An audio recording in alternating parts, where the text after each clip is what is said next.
Hello दोस्तों, नमस्कार। Financial freedom grant साबितियर द्वारा लिखी गई एक बेस्ट सेलिंग फाइनेंशियल बुक है। इस बुक में ऑथर ने कुछ ऐसे पॉइंट्स को कवर किया है जिससे आप फाइनेंशियल फ्रीडम यानी पैसे की चिंता से मुक्ति पा सकते हैं। ये बुक आपको सिखाती है आप अपने जॉब से छुटकारा पाकर कैसे इंडिपेंडेंट बन सकते हैं। आप अपने जीवन को बेहतर तरीके, सुकून और शांति के साथ जी सकते हैं। लेकिन इससे पहले आपको जान लेना चाहिए, सफलता उसी व्यक्ति को मिलती है जो सही रणनीति के साथ जीवन में लक्ष्य को पाना चाहता है। ऑथर ने अपने फाइनेंशियल फ्रीडम बुक में बताया है कि कैसे आप कम समय में ज्यादा पैसा कमाकर फाइनेंशियल फ्रीडम हासिल कर सकते हैं। तो चलिए दोस्तों, फाइनेंशियल फ्रीडम कैसे हासिल कर सकते हैं, इसे 7 आसान स्टेप से समझते हैं।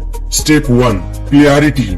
दुनिया में ज्यादातर ऐसे लोग हैं जो बिना किसी प्लानिंग के अपने काम में लगे रहते हैं, मेहनत से कमाए हुए पैसे को फालतू की चीजों में खर्च कर देते हैं। उन्हें इस बात का बिल्कुल भी ख्याल नहीं रहता जब हमारी उम्र रिटायरमेंट की हो जाएगी तो उस समय हम कैसे सरवाइव करेंगे। ऑथर का कहना है इंसान को जीवन के शुरुआती दिनों से ही क्लियर होना चाहिए कि रिटायरमेंट के बाद लाइफ को जीने के लिए कितने पैसे की जरूरत है, इसे पहले ही डिसाइड कर लेना चाहिए। उदाहरण के लिए, यदि आप एक साल में 2 लाख रुपया खर्च करते हैं तो होने वाले खर्च को 25 से गुना कर दीजिए, यानी कि रिटायरमेंट के बाद फाइनेंशियल इंडिपेंडेंट होने के लिए आपके पास 5 करोड़ रुपए होने चाहिए।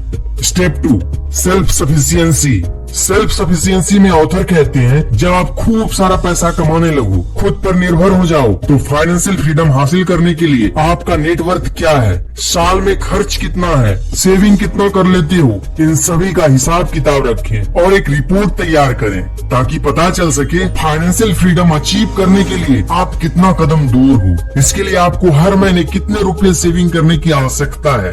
Step 3, breathing room. जब आप पता कर लेते हो आपका फाइनेंशियल कंडीशन क्या है, फाइनेंशियल फ्रीडम पाने के लिए कितने कदम दूर हो, फिर आप अगला स्टेप लें। अनावश्यक खर्चों को कंट्रोल करें। कोई भी चीज खरीदने से पहले 10 बार सोचें क्या वाकई में हमको इसकी जरूरत है, यह वस्तु आपकी लाइफ में क्या वैल्यू एड करेगी, इसके बारे में जरूर सोचें, क्योंकि अनावश्यक खर्चे मिलियनियर आदमी को भी गरीब बना देती है। फाइनेंशियल फ्रीडम हासिल करने के लिए ये सबसे महत्वपूर्ण कदम है। इसमें आपको सीखने को मिलता है मेहनत के पैसे को कहाँ खर्च करना चाहिए और कहाँ नहीं। Step 4, stability.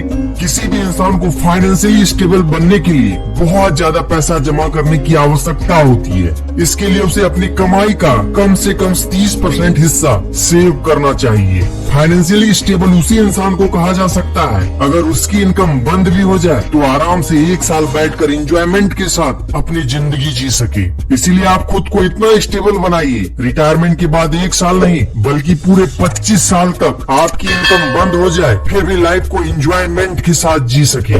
दोस्तों, इस फेज में आपको पहुंचने के लिए सेविंग करना चाहिए, फिजूल के खर्चों को चिन्हित करके उन्हें लाइफ से हटाना चाहिए। वैसी चीजों पर पैसा बिल्कुल नहीं खर्च करना चाहिए जिसकी आवश्यकता न हो। Step 5, use your full time job. इस स्टेप में ऑथर कहते हैं आपको नौकरी की शुरुआत से ही सेविंग करना स्टार्ट कर देना चाहिए, क्योंकि ऐसा करने से भविष्य में आपको फाइनेंशियल फ्रीडम मिलता है। यदि आप नौकरी के समय से ही बचत को महत्व नहीं देते, अनाप शनाप खर्च करते हैं, फाइनेंशियल फ्रीडम के लिए रणनीति नहीं बनाते, तो आगे चलकर बहुत सारी दिक्कतों का सामना करना पड़ता है। इसलिए आपको नौकरी के समय से ही बचत की रणनीति बनानी चाहिए। फिजूल के खर्चे से बचने के लिए बैंक स्टेटमेंट का एनालिसिस करना चाहिए। वित्तीय सलाहकारों से बात करके जितना जल्दी हो सके निवेश करके फाइनेंशियली स्ट्रांग बनना चाहिए। ऐसा करने से रिटायरमेंट के बाद आपका भविष्य सुरक्षित हो जाएगा।